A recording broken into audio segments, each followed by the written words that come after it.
সকাল থেকে হোয়াটসঅ্যাপ গ্রুপে লেখালেখি হয়ে গেল। বিকেলে মেলা গ্রাউন্ডে ফসিলের প্রোগ্রাম, তাই যে পারবে নিজের মতন সেখানে চলে আসবে। আমিও সুব্রতকে টানতে টানতে নিয়ে চলে এলাম। এদিকে অফিস থেকে ফিরে পূর্বাও কিন্তু অটো নিয়ে বেরিয়ে পড়েছিল, কিন্তু এসে দেখলাম ঢোকার সব গেট বন্ধ করে দিয়েছে। ভেতরে পা রাখার জায়গা নেই, প্রায় স্ট্যাম্পেড হওয়ার মতন অবস্থা। এত আশা নিয়ে এসেছিলাম, মনটা যে কি খারাপ হয়ে গেল কি বলবো। আমি হয়তো ওখানে একটু ওয়েট করতাম, কিন্তু সুব্রতর মুখ দেখে বুঝেই গেলাম এখানে বেশিক্ষণ দাঁড়ানো চলবে না। আমার দিদিও গাড়ি নিয়ে বেরিয়ে পড়েছিল। তাড়াতাড়ি করে ওকে কল করে আসতে মানা করলাম। ও বললো, যখন বেরিয়েই পড়েছি আমি তোর বাড়িতেই চলে আসছি। বাড়ি ফেরার সময় মার্কেটের সামনে দেখলাম আলুর চপ ভাজছে। মুডটা এতটাই অফ হয়ে গেছিল যে বাড়িতে যে কিছু বানাবো সেটাও ইচ্ছে করছিল না। তাই দিদির জন্য চপ পেঁয়াজি নিয়ে চলে এলাম। তারপর শুনলাম পূর্বা ঠিক ঢুকে গেছে। এবার মন খারাপের সাথে সাথে রাগও হলো, আর পুরো রাগটা গিয়ে পড়লো সুব্রতর ওপর। এদিকে সুব্রত কিন্তু আমাকে অনেক আগেই যাওয়ার কথা বলেছিল, আর সুব্রতর কথা শুনে যদি আগে চলে যেতাম কোনো অসুবিধাই হতো না। তবে ফ্রাস্ট্রেশনটা কোথাও তো বের করতে হবে বলো। আর এটা আমার দিদির ছোট ছেলে, পুনে থেকে এসেছে একটা সেমিনার অ্যাটেন্ড করতে। অ্যাজ এ হবি একটু বাস্তু নিয়ে পড়াশোনা করছে। বাস লাস্ট কয়েকদিন ধরে আমিও বেশ কয়েকটা পডকাস্ট শুনছিলাম on vastu, and so I was finding it quite interesting. এখানে তো একটা এন্ট্রান্স আছে অলরেডি। ওইটার সামনে নিচের যেটা এন্ট্রান্স হয়, ভালো, হ্যাঁ ইটস আ গুড এন্ট্রান্স। হ্যাঁ, আর আমাদের হচ্ছে এইটা নিচে, ওটা সাউথ ওয়েস্ট হচ্ছে না? ও আচ্ছা আচ্ছা, হ্যাঁ হ্যাঁ, ওখান থেকে যে ঢুকছি ইটস অলমোস্ট ওয়েস্ট। তাহলে তো ঠিকই আছে, নট দ্যাট ব্যাড। ওয়েস্ট হচ্ছে, হ্যাঁ, নট দ্যাট ব্যাড। ডিপেন্ড করে কোথায় স্টোভটা ওখানে। আচ্ছা আচ্ছা, এইদিকে আছে একদম ইস্টে রেখেছে স্টোভ না, ইস্টে কোথায় আছে? যাই হোক, বাস্তু চর্চা করতে করতে মুডটা একটু আপলিফটেড হলো।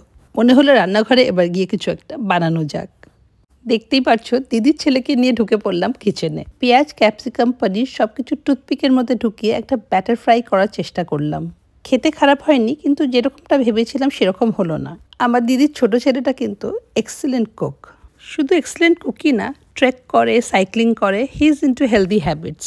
তাই ও আমাকে একবার আস্তে করে বলেও দিল, মাসি তুমি এই পুরো ব্যাপারটা এয়ার ফ্রায়ারে ট্রাই করতে পারো। আর এয়ার ফ্রাই করার বেশ কিছু টেকনিক্স আমাকে বুঝিয়েও দিল। ইচ্ছে আছে এয়ার ফ্রায়ারটা এবার ইউজ করার, আর যেদিন করব এক্সপিরিয়েন্সটা ডেফিনেটলি তোমাদের সঙ্গে শেয়ারও করব। আমাদের বাচ্চাগুলো এখন এক একজন এক একটা শহরে, সবার একসঙ্গে কখনো দেখাই হয় না। আর যখন দেখা হয় তখন এত কথা শেয়ার করার থাকে, মনে হয় কোথার থেকে শুরু করি। এই বাচ্চাগুলো আমার বন্ধুর মতন। দিদির বড় ছেলে বলো, ছোট ছেলে বলো, মাসি ওদের কাছে is just a friend. They can talk everything and anything under the sun. সন্ধ্যেটা আমরা সবাই যেরকম কাটাবো ভেবেছিলাম সেরকম কাটিনি ঠিকই, কিন্তু বেশ মজাই করলাম। ভ্লগটা কন্টিনিউ করব আবার কালকে।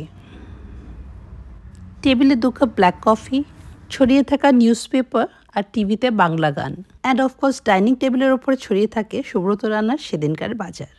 সকালবেলার এই ভিজুয়ালটা কিন্তু মোর অর লেস 12 মাসে এক থাকে, কিন্তু এই শীতের সকালগুলোর কথাই আলাদা। এই সকালটাই হচ্ছে সুব্রতর সঙ্গে কাটানো আমার best time of the day.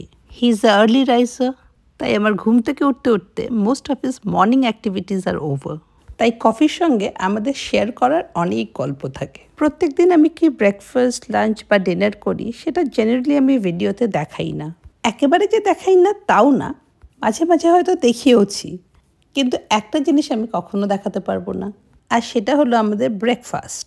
কারণ একটা করে হাফ বয়েল ডিম ছাড়া আমরা দুজনে কিছুই খাই না। আমার না খাওয়ার কারণ আছে। আমার ঘুম থেকে ওঠার আর লাঞ্চের মধ্যে 2টো মিলের স্কোপ থাকে না। দুটোর মধ্যে একটা করতে হবে, হয় ব্রেকফাস্ট নয় lunch, and I prefer lunch. 12টার দিকে যেটা আমি ক্রেভ করি সেটা হচ্ছে আমার ফার্স্ট দুধ চা। আজকে মিঠুকে বললাম চাটা ছাদে দিয়ে দিতে, জাস্ট এই কটা দিন যখন ছাদে সকালবেলাটা বসা যাবে।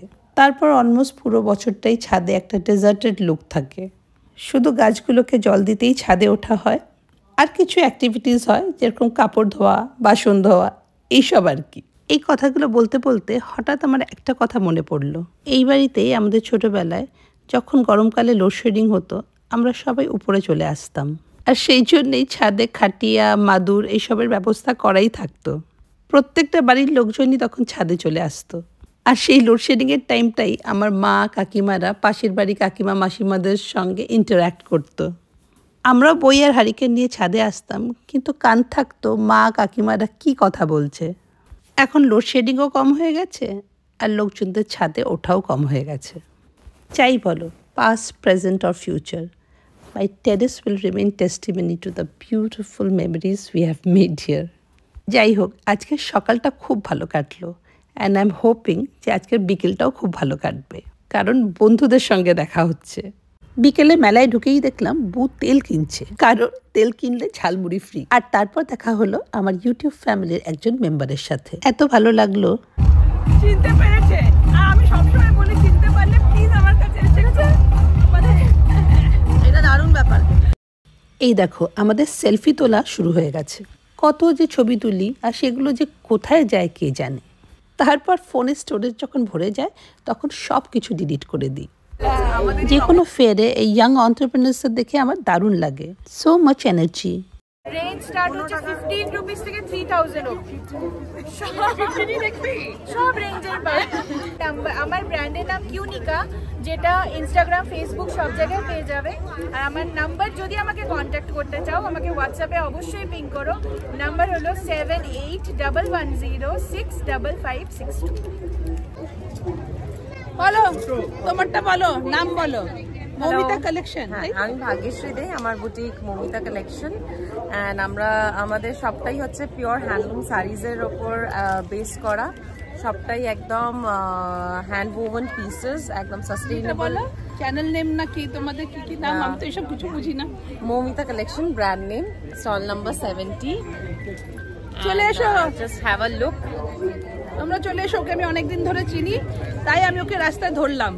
আর এই যে মধুদি এসে গেছে। সত্যি মধুদির স্পিরিটকে আমি স্যালিউট জানাই। গতকাল ওই ভিড়ে ফসিলের প্রোগ্রাম দেখে গেছে, আর আজকে আমাদের সঙ্গে দেখা করবে বলে আবার এসেছে দুটো বাস চেঞ্জ করে। এমনও কতবার হয়েছে যে মধুদির আসতে আসতে এত লেট হয়েছে যে 8 ঘন্টা বসতে না বসতে আমাদের আবার যাওয়ার সময় হয়ে গেছে। কিন্তু মধুদিকে কখনো কমপ্লেন করতে দেখিনি। সেই 8 ঘন্টার মধ্যেই she takes all the energy and goes back home. আর এই দেখো, ফ্লাস্ক থেকে বেরোচ্ছে কফি। এখানে চা কফির সব রকমই ব্যবস্থা আছে, কিন্তু ওই যে ফ্লাস্কটা ব্যাগ থেকে না বের করতে পারলে আড্ডাটা কমপ্লিট হয় না। এটা ভাইরাল, হ্যাঁ, এটা ভাইরাল হয়েছে ইউটিউবে, ইনস্টাতে কত, আমার ইনস্টাতে প্রচুর 400k রিচ হয়ে গেছে। ও viral, and I don't know, even I think many celebrities also taken from, they have taken from you, huh? This is ভূতের রাজা দিলবর। চলো, আজকে অনেকের সঙ্গে দেখা হয়েছে। she is খুব another beautiful one, third না fourth, she is very pretty. তোমার নাম কি? স্বাতি। স্বাতি ব্যানার্জি। ওকে, তুমি এখানেই থাকো?